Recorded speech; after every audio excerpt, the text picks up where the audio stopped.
Mukunda jewellers మొట్టమొదటిసారి factory outlet. Making ఛార్జీలు లేవు. బ్రాంచెస్ కూకట్పల్లి, కొత్తపేట, సోమాజిగూడ మరియు ఖమ్మం. మీ జగనే ముఖ్యమంత్రిగా ఉండుంటే, వైఎస్ఆర్ కాంగ్రెస్ పార్టీ మన పార్టీ అధికారంలో ఉండుంటే, ఈ పార్టీకి విద్యా దీవెన కింద ప్రతి పిల్లాడికి కూడా వాళ్ళు కట్టాల్సిన ఫీజులు ప్రతి త్రైమాసికం 3 నెలలకు ఒకసారి వాళ్ళకు సంబంధించిన ఫీజులు మళ్ళీ 3 నెలల లోపల 3 నెలలు అయిపోయిన వెంటనే ప్రతి త్రైమాసికం వచ్చే ఫీజులు విద్యా దీవెన కింద వాళ్ళ ఖాతాల్లోకి పడుండేటివి.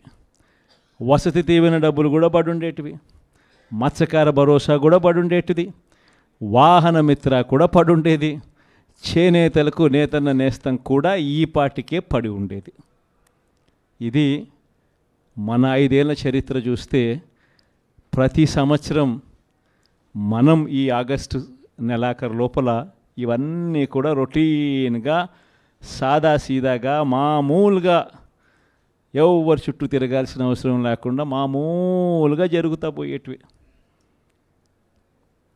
ఈరోజు ఒక్క జగన్ లేకపోవడం, ఒక్క వైఎస్ఆర్సీపీ ప్రభుత్వం లేకపోవడంతో ఈరోజు రావాల్సినవి ఏవి కూడా రాకపోగా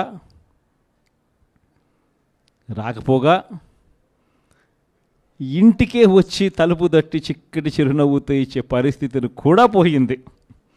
బియ్యం అయితేనేమి, పెన్షన్లు అయితేనేమి, అయితేనేమి వీళ్ళంతా కూడా ఇప్పుడు జన్మభూమి కమిటీల చుట్టూ లేకపోతే తెలుగుదేశం పార్టీ నాయకుల చుట్టూ వాళ్ళ ఇళ్ళ చుట్టూ తిరగాల్సిన పరిస్థితి మళ్ళా కనిపిస్తూ ఉంది.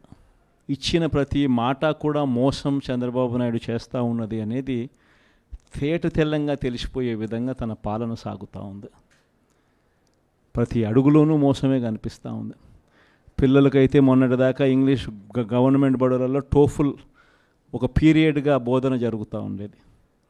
ఇంగ్లీష్ గొప్పగా పిల్లలందరూ చదువుకొని నేర్చుకొని గొప్పగా మాట్లాడే పరిస్థితి ఉండుకొని IBA సర్టిఫికెట్లు సైతం వాళ్ళు పుచ్చుకొని ఏకంగా మన పిల్లలందరూ కూడా ప్రపంచంతో పోటీ పడేలా చదువులు ఉండే పరిస్థితి నుంచి ఈరోజు చంద్రబాబు నాయుడు గారు ప్రభుత్వం రాగానే టోఫుల్ పీరియడ్ను కూడా బడులలో నుంచి తీసేశాడు. విద్యా కానుక కూడా ఈరోజు అస్తవ్యస్తంగా పంపిణీ జరిగింది. ఇంగ్లీష్ మీడియం కూడా ఎగిరిపోయే పరిస్థితులు, ఇక ట్యాబులు కూడా ఇస్తారన్న నమ్మకం కూడా లేని పరిస్థితులు. అస్తవ్యస్తంగా ఈరోజు స్కూళ్ళు కనిపిస్తూ ఉన్నాయి. మధ్యాహ్న భోజనం కూడా రోజుకొక మెనూతో గోరుముద్దు ఇచ్చే కార్యక్రమం కూడా అస్తవ్యస్తంగానే తయారైంది. ఆరోగ్యశ్రీకి సంబంధించి ఇప్పటికే 1600 కోట్ల రూపాయలు బకాయిలు, జనవరి నుంచి బకాయిలు. మామూలుగా జనవరిలో ఏదైనా బిల్స్ జనరేట్ అయితే ఫిబ్రవరిలో బిల్స్ ప్రాసెస్ చేసి మార్చిలో మామూలుగా బిల్స్ ఇచ్చేస్తాం. అంతకన్నా ఎప్పుడు డిలే ఎప్పుడు ఉండదు. కానీ మార్చిలో కోడ్ వచ్చింది. కోడ్ వచ్చిన వెంటనే బిల్స్ అన్నీ పూర్తిగా ఇవ్వడం మానేసినారు. పూర్తిగా అప్పటి నుంచి ఇప్పటిదాకా రూపాయి ఇచ్చిన పాపన పోల.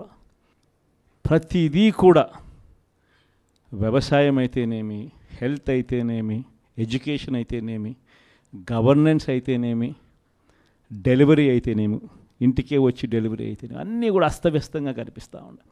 లా అండ్ ఆర్డర్ అయితే పూర్తిగా రెడ్ బుక్ పాలన జరిగిపోతూ ఉంది. అసలు లా అండ్ ఆర్డర్ ఉందా లేదా అనేది కూడా నమ్మకం కూడా ఎవరికి కలగడంలో, ఇష్టం వచ్చినట్టుగా ఎవరికి గ్రామంలో కక్షలు ఎవరికి ఉన్నా కూడా వాళ్ళ కక్షలు తీర్చుకునే దానికోసం వీళ్ళు చంద్రబాబు నాయుడు గారు ప్రభుత్వం సపోర్ట్ చేస్తూ ఉండడం జరుగుతూ ఉన్నాయి. ఇంతటి దారుణంగా ప్రభుత్వంలో పరిపాలన సాగుతూ ఉంది. కాబట్టి ఈ 5 ఏళ్ళు నేను ఒకటే మీ అందరికీ కూడా చెప్తా ఉన్నా. ఈ 5 ఏళ్ళు నేను కష్టాలు ఉండవు అని చెప్పను, కష్టాలు ఉంటాయి. మనం విపరీతంగా వాళ్ళు హెరాస్మెంట్ కూడా చేస్తారు, అది కూడా నేను చెప్తా ఉన్నా, ఉంటాయి, కాదని నేను అనడంలా. ఇన్ఫ్యాక్ట్ నా పరిస్థితి మీ అందరికీ కూడా తెలిసే ఉంటుంది. 16 నెలలు నన్ను జైల్లో కూడా పెట్టినారు. కష్టాలు ఉండవని నేను చెప్పను, అటువంటి కష్టాలు కూడా నేను చూసిన.